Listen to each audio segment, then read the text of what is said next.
सबको जय श्री राम जी की। आज हम एक कहानी सुनते हैं स्कंद पुराण से।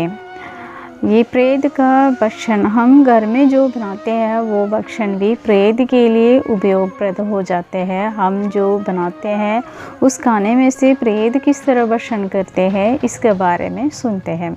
तो पहले हम प्रेत का जो प्रेत योनि में से मुक्ति कैसे मिलते हैं ये हम गरुड़ पुराण में सुन लिया है। तो राजा बब्रुवाहन को प्रेत कहते हैं कि मेरा इस तरह क्रियाकर्म करने से मैं प्रेत योनि में से मुक्त हो जाते हैं। ऐसे कहानी स्कंद पुराण में कहते हैं कि राजा विदुरथ को 3 प्रेत लोग इकट्ठे हो गए। तो वो क्या है ये हम सुनते हैं।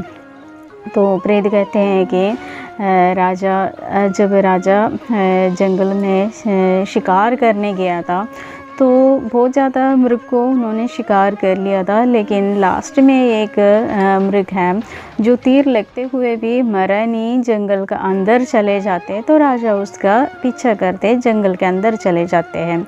काफ़ी दूर जाने के बाद राजा को महसूस हुआ कि मैं अपने सैनियों से अलग हो गया, मैं अकेला ही हो गया। तो चलते चलते राजा बहुत ज़्यादा थक गया था, तो एक पेड़ के नीचे विश्राम करते हैं।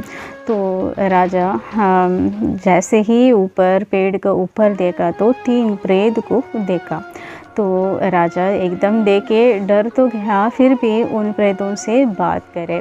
तो हम सोचेंगे प्रेतों से कौन बात कर सकते हैं, ये सतयुग का कहानी है, तो ये कलयुग में नहीं हो पाएगा। तो उसी समय राजा विदुरथ उन प्रेतों से बात करते हैं। तो तीनों प्रेत अपने बारे में सुनाते हैं। राजा विदुरथ उनसे पूछते हैं कि आप तीनों इस प्रेत योनि में कैसे आ गया। तो वो लोग कहते हैं कि हम जो प्रेत योनि में हमारा कर्म के हिसाब से हम ये प्रेत योनि में आ गया। तो उनको कहते हैं कि हम पहले वैदेश नाम से जो एक नगरी का देवदत्त नाम का ब्राह्मण का पुत्र थे। हम तीनों एक ही ब्राह्मण का पुत्र थे।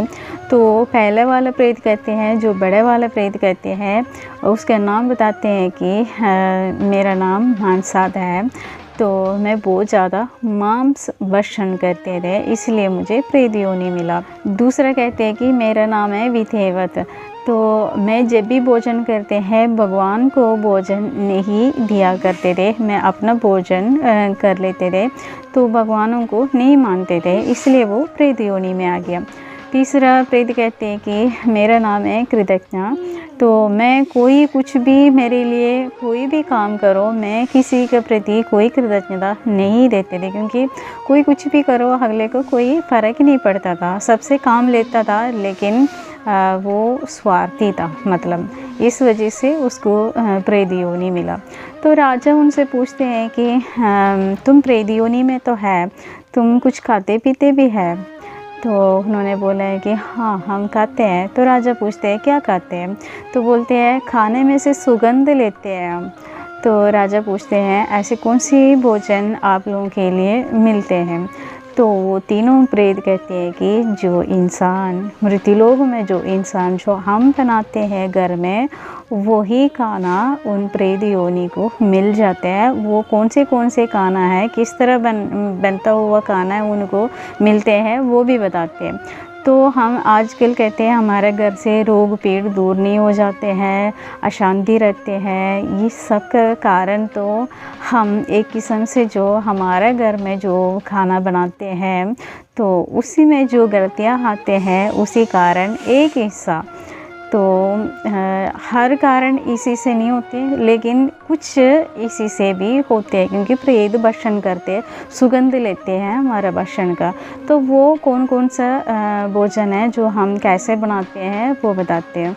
तो ये तीनों प्रेत बताते हैं कि पुराण में कहते हैं कि जो हम खाने के सामने जो खाना लगा के रखते हैं तो उसके बाद उस खाने के सामने जो हम झगड़ा करते हैं, एक दूसरे से झगड़ा करते हैं, तो ऐसे ही जो भोजन हो जिस घर में खाने के आगे जो झगड़ा करते हैं वो जो भोजन प्रेत भक्षण करते हैं। उसके बाद जब हम भक्षण करते हैं तो उसमें वो प्रेत का अंश उसमें उनका जूटन हो जाते हैं, तो वही दिक्कत हमारे घर में हो जाते हैं।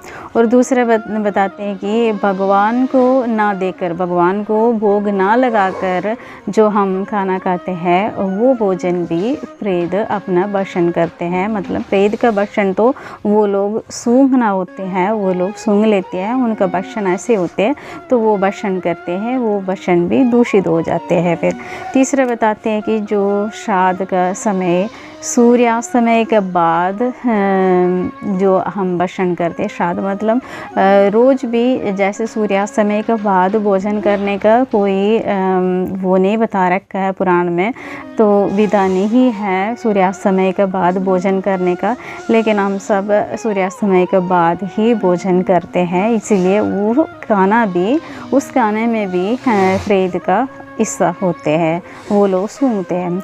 और चौथा है कि शुद्ध जैसे हम भोजन बनाने से पहले स्टोव को शुद्ध करना पड़ते हैं, भोजन अच्छी तरह शुद्धि होके ही भोजन बनाना होते हैं। ये सारा काम ना हो तो वो भोजन भी प्रेत के लिए ही होते हैं, प्रेत उससे भक्षण करते हैं।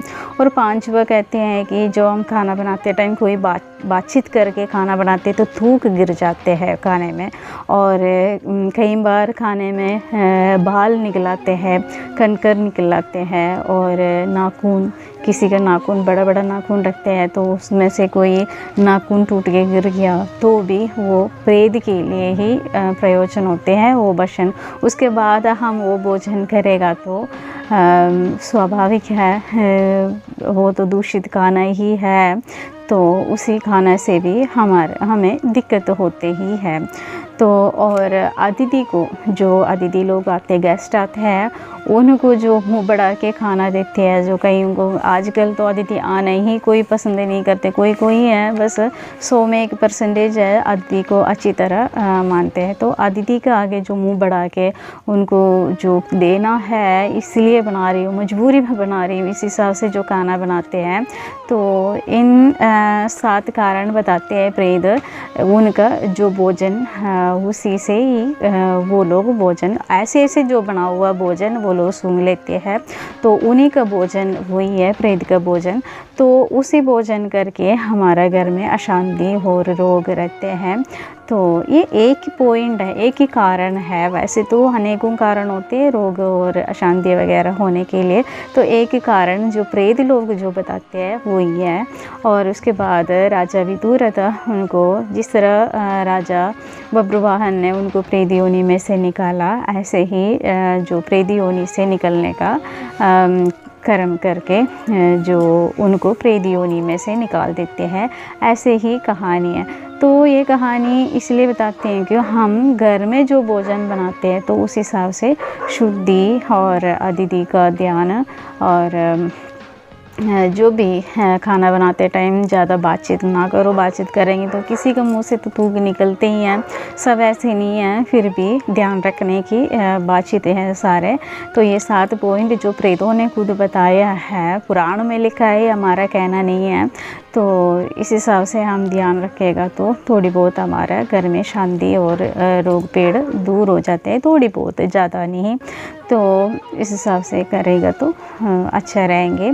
तो ये जानकारी आप लोगों को अच्छा लगे तो लाइक और शेयर कर लीजिएगा। सबको जय श्री राम जी की, हर हर महादेव। जो भी सब्सक्राइब नहीं किया वो लोग भी मेरे चैनल को सब्सक्राइब कर लीजिएगा।